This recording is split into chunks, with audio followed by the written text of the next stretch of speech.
Côte d'Ivoire, mes chers frères et sœurs, camarades patriotes, l'heure est grave. L'heure est très très grave. On nous informe à l'instant que Dramane Ouattara et Emmanuel Macron ont donné ordre à 5 de leurs encagoulés pour aller tuer Damana Picasse. Je répète ici, Emmanuel Macron et Dramane Ouattara ont donné instruction à 5 de leurs encagoulés pour aller finir avec Damana Picasse. Frère, préparons nos léquets, préparons nos lance-pierres, préparons nos cocktails Molotov, préparons tout autre moyen de résistance que nous pouvons avoir.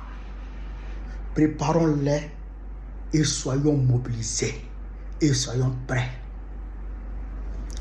Si jamais un seul leader de l'opposition, je dirais un seul Ivoirien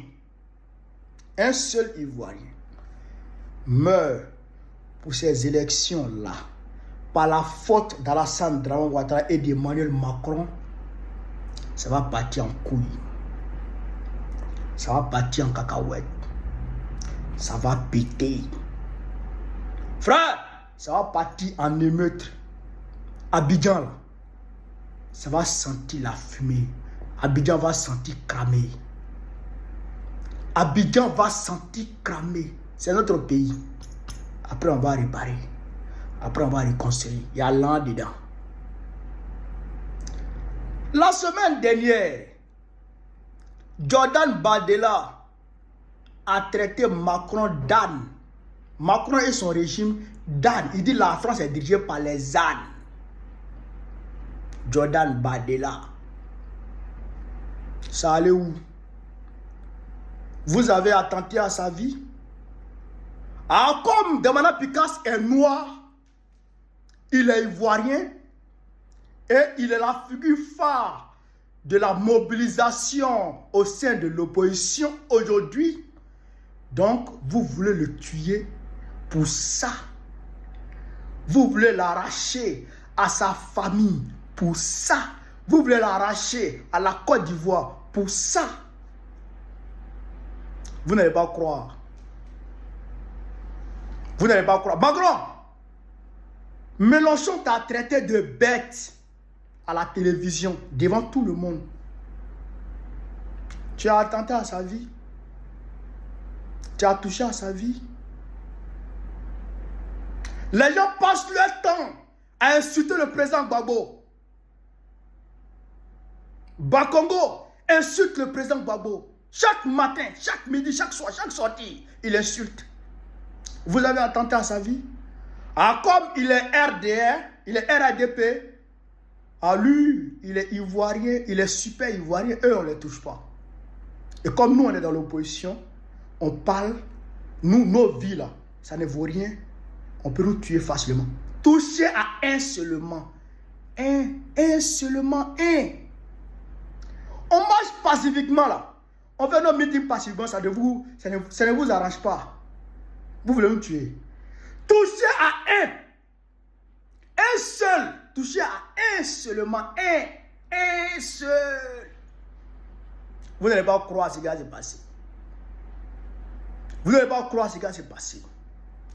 Comme ils savent que Chantal Camara, présidente du Conseil constitutionnel, va rejeter les candidatures des leaders de l'opposition, alors il faut tuer Damana Picasse pour terroriser l'opposition, pour ne pas que quelqu'un d'autre ait le courage de jouer le rôle que Damana Picasse joue aujourd'hui.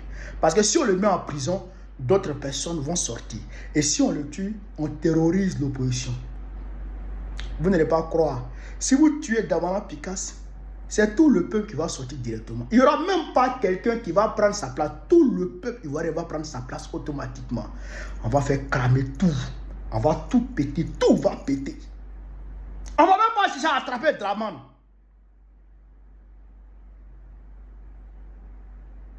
Camarades, soyez mobilisés. Soyez mobilisés, soyez prêts. Bonsoir Jordan Bardella. Bonsoir Monsieur Boulot, merci de votre invitation. Et merci à vous de l'avoir accepté. François Bayrou, c'était cet après-midi.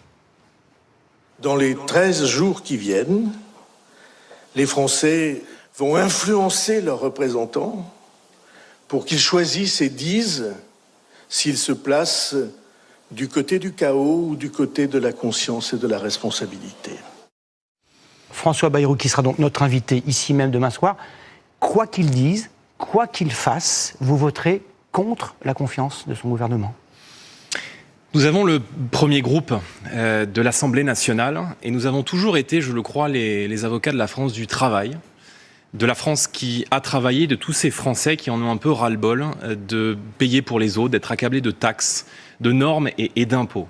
Et cette France-là, qui est, je crois, majoritaire dans le pays, elle n'a pas confiance dans un gouvernement qui, tout l'été, a indiqué qu'elle entendait supprimer 2 jours fériés qui sont sacralisés dans le calendrier et dans la vie du pays, mais aussi augmenter de 20 milliards d'euros les impôts. Par conséquent, nous voterons évidemment contre la confiance du gouvernement, charge potentiellement à un nouveau gouvernement ou à un président de la République, si celui-ci devait choisir des outils constitutionnels pour sortir de cette crise, d'entendre aujourd'hui ce que souhaite une majorité de Français dans le pays. Donc, pour être plus précis, si entre maintenant et le 8 septembre, François Bayrou fait des propositions, reprend même partiellement certaines de vos idées, vous ne vous abstiendrez pas, vous voterez contre, quoi qu'il advienne. Je voulais qu'on soit absolument sûr de ce point-là. Absolument, et je vais être très honnête, je ne crois pas au Père Noël. Monsieur Bayrou, il a l'immobilisme satisfait, ça fait plusieurs mois qu'il travaille, ça fait plusieurs mois qu'il met en œuvre des orientations qui sont celles de ses prédécesseurs et qui sont celles d'Emmanuel Macron, puisqu'il en est un ami et un soutien depuis 2017.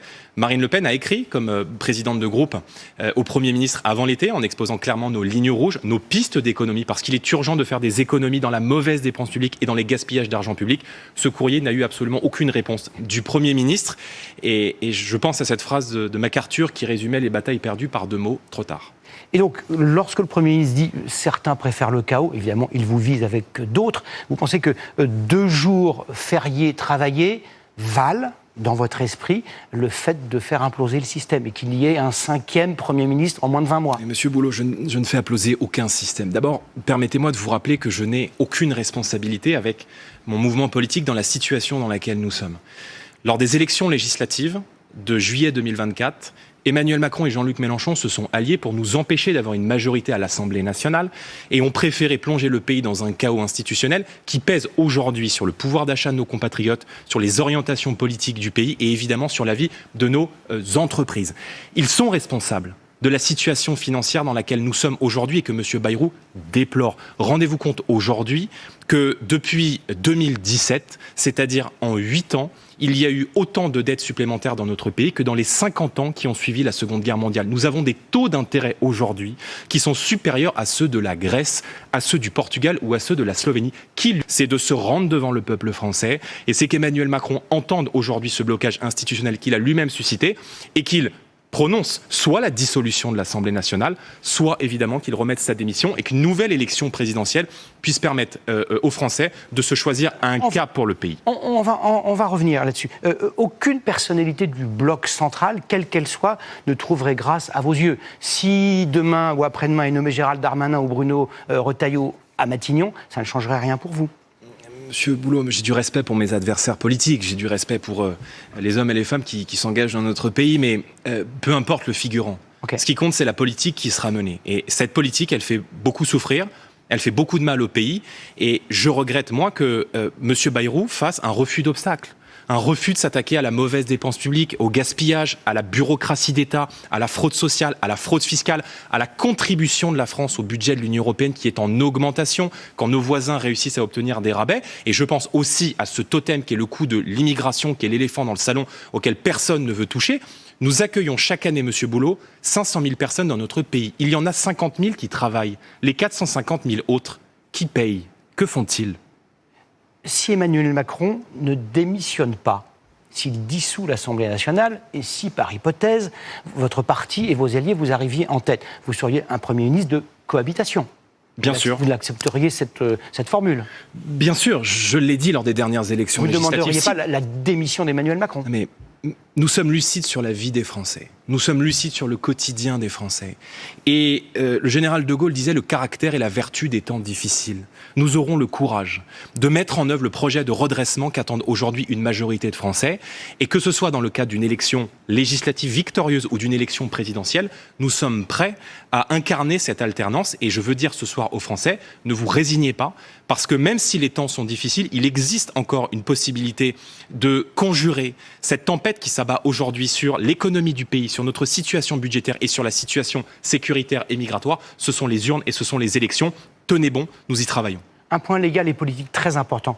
S'il y a dissolution, s'il y a élection législative, Marine Le Pen, aujourd'hui députée, ne pourra pas se représenter. Elle a été condamnée le 31 mars dernier avec exécution provisoire à 5 ans d'inéligibilité. Elle ne peut pas se représenter à une quelconque élection avant le 1er avril 2030. Vous savez d'abord, vous avez acté ça, vous êtes d'accord avec ça? Il y a un appel qui aura lieu très certainement au printemps. Qui n'est pas suspendu. Qui aura lieu, qui n'est pas suspendu, vous avez raison, mais qui aura lieu très certainement au printemps 2026. Et nous étudions évidemment avec l'ensemble de nos conseillers et de nos avocats toutes les voies juridiques pour que, même en cas de dissolution, Marine Le Pen puisse, devant le Conseil constitutionnel, charge au Conseil constitutionnel de trancher, présenter au nom du peuple français sa candidature. Et je souhaite de tout cœur qu'elle puisse évidemment non seulement être candidate, être réélue, mais aussi évidemment présider notre groupe à l'Assemblée nationale. Mais si la dissolution avait lieu par hypothèse dans quelques semaines, elle ne pourrait pas se présenter, nous sommes d'accord. Il existe un chemin juridique, ce chemin juridique il est étroit, mais Marine Le Pen est une battante, elle se bat pour l'intérêt des Français, elle a toujours d'ailleurs indiqué que l'intérêt des Français était non seulement au cœur de son engagement politique, mais qu'il se plaçait au-dessus de tout. Merci beaucoup Jordan Bardella. Merci M. Boulot. Nous retenons donc de votre intervention que quoi qu'il advienne, quoi qu'il arrive, quoi que dise le Premier ministre, vous voterez contre la confiance pour lui et son gouvernement. Merci beaucoup. Demain.